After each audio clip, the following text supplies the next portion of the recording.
Hey guys, it's your boy Progress, and welcome back to a brand new video. If you want to follow my other social media, I've got my Instagram and Twitter on screen and in the description, so if you want, then go check those out. But boy, does it feel good to be back on the YouTube grind. I told you guys that I was going to be coming up with some new stuff and that I wanted to get back into this, so I hope you guys are excited because there's a lot more to come. Also, just before we get into the video, I wanted to let you guys know that I did just have an EP drop that is called Hello, so if you want to be able to support me in another way, then you can always go and listen to that, because listening to my music and, you know, just giving me feedback on it helps me so much. If you guys don't know where to start with the EP, I do have a music video for one of the songs on the EP that's called Right Beside You, so you can go check that out and let me know what you think of that. Anyway though, let's get into today's topic, which I really didn't want to have to do, but it appears that Arizona Zervas may be an industry plant. Let's get into it. Firstly, if you don't know what an industry plant is, basically it's an artist who is signed to or being backed by a label or industry connection, but the artist was virtually unknown before that point. The label often dumps tons of money and connections into them in order to ensure their growth and to make sure their music sounds close to perfect by giving them the best producers or sound engineers they can. In extreme cases, they can be manufactured down to their sound and style, whether that be artistic or fashion-based, and more often than not, they are attempting to ride a current wave or copy someone else's style. They also can be defined in other cases as being an artist who claims they are independent and working alone while actually being signed to a label with all of their connections, and also not being fully creatively independent either. And the person we're going to be taking a look at today is Arizona Zervas, which I hope I'm saying his name right. Arizona Zervas is an artist that you may not know yet by name, but there's a good chance that you've heard his hit song Roxanne that has just recently crawled to the number 5 spot on the Billboard Hot 100 charts in just over a month. Which, previous to my research, it was being advertised to us that Arizona was actually an independent artist. And a lot of independent or underground artists were probably celebrating this getting to a number 5 spot on Billboard as being a huge deal. But after looking into things, I'm really not sure anymore if he should be celebrated. There are some pretty glaring inconsistencies in the Arizona Zervas story that I really think need to be talked about because they just don't make any sense at all. Oh, and by glaring inconsistencies, I mean like staring directly into the sun with no sunglasses and going blind for the rest of your life. Kind of glaring. I know a lot of people are probably gonna be like, "Oh, Progress, you're just hating and you always call every new up-and-coming artist an industry plant." Which, no, that's not true. There are millions of artists that exist, maybe even tens of millions of artists that exist, and I've made videos on, what, 6 artists now? So that's just not true. Usually it's the people whose story does not add up or they make it insanely obvious. In this case, though, I think we're gonna be looking at someone who's actually not trying to make it too obvious that he isn't as independent as he's claiming to be, and actually possibly more so lying about how independent he is. What do I mean by that? Well, let's go ahead and take a look at an article that was done by Billboard on Arizona Zervas that he retweeted, and then compare that to what the truth actually seems to be. The article's from about mid-November and is titled, quote, "The first artist in years to top Spotify without label support," end quote. In the article, they talk about who exactly Arizona Zervas is, and they also give you a quick rundown on what he's been doing over the past few years while building up his discography. But the most important section to us is the one where they talk about how independent he is and what he does. So let's get into that. They say, quote, "Zervas has the same bio on Instagram and Twitter accounts. Non-fiction. The term sums up his approach to songwriting as he's focused on chronicling his real-life experiences through music. Now based in Los Angeles, he writes and engineers all of his songs himself, tapping a range of producers including Red Light Music, J Glad, and for Roxanne,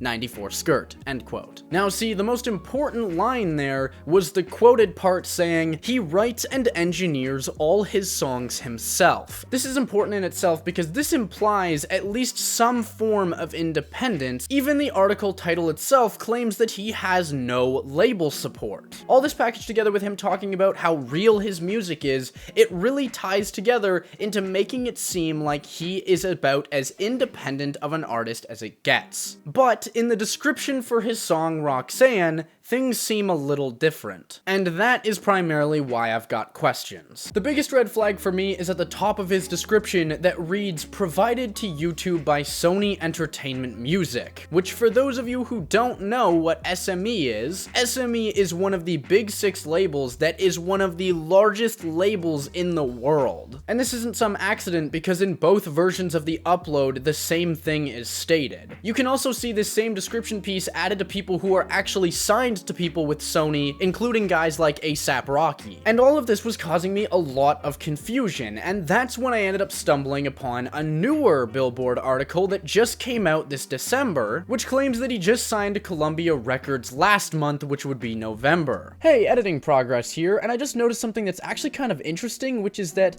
there's 2 articles that actually talk about Arizona Zervas and congratulating him on all this stuff that he did retweet, but this one that actually talks about him being signed is the only article on himself that he did not retweet out of the 3 that were made. I just thought that was kind of interesting.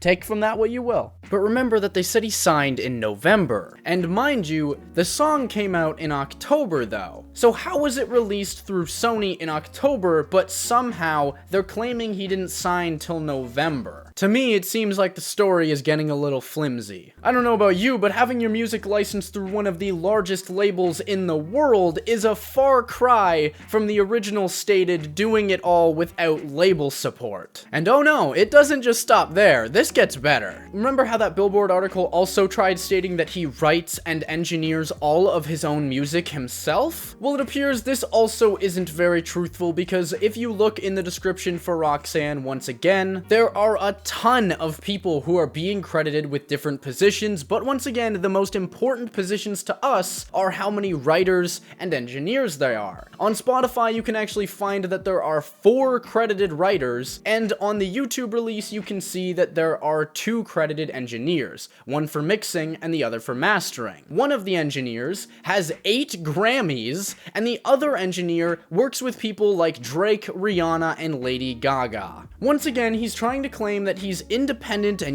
writes and engineers all his own music, but then there are other people being credited in the spots that he's claiming to do. He's the rapper equivalent of the parent who ends up going out to Walmart to buy cupcakes for a bake sale and claims that they cooked them themselves. It's just not all that true. My theory is that he signed to Columbia before October, and the first ever song that he made with them was Roxanne, and they wanted to ensure that they did everything possible to make sure that the song would blow up, and that's why they hired so many intense people to work on the song. And also, I did a little bit more digging, and the other thing that makes it a little more suspicious is that the first ever time that Arizona Zervas got tagged on Instagram for someone posting them doing anything to his song was from a famous TikToker who has over 1 million followers on Instagram, named Sophia Diamond. Call me crazy, but what I think they ended up doing here was they paid Sophia to do a TikTok of the song, knowing that she had tons of followers and that she would be able to artificially make the song blow up so that they could ensure this guy's growth. Since a lot of the music that has been blowing up recently from independent artists does come from TikTok,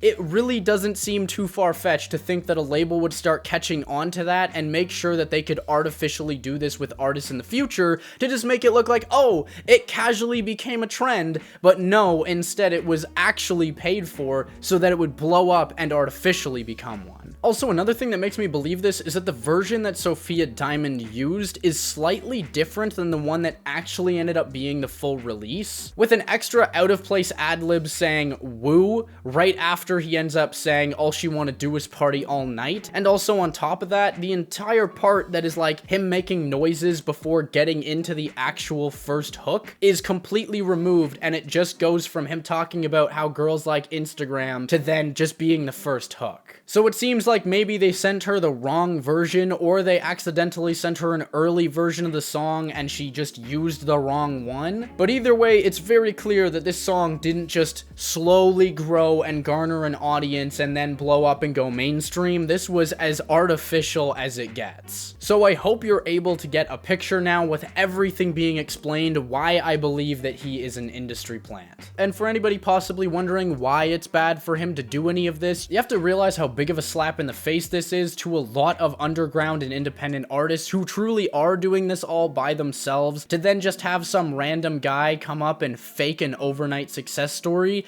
it's not exactly the greatest look. Labels need to stop doing this with artists, and artists need to stop being comfortable signing contracts that makes them fake stuff about what they're doing. It's just not right. To try and sell this fake blow-up story to your audience where you act as if you had absolutely no label support or any of these other things is just so disingenuous that I can't imagine doing this to anyone. But as always, you don't have to agree with what I'm saying. You can always go and research your own stuff if you want to and come to your own conclusions that way. I'm just giving you my opinion based off of the research that I did. But anyway, guys, I think that's going to be it for today's video. If you did enjoy, then maybe you'll enjoy my other videos on industry plants. I got a whole playlist now on the channel that you can go and check out. But yeah, massive shout out to my patrons this month. It means a lot to me that you guys donate every month. And big, huge shout out to the $10 and up patrons this month. Those being Farski, widwestfunky, and Helen Gage. Your donations mean the absolute world to me and really do help the channel a lot with being able to push out content. So thank you guys. It means a lot to me. But yeah, I hope you guys enjoyed this video. Don't forget to go and listen to my new EP that's out on all platforms. And as always, it should be art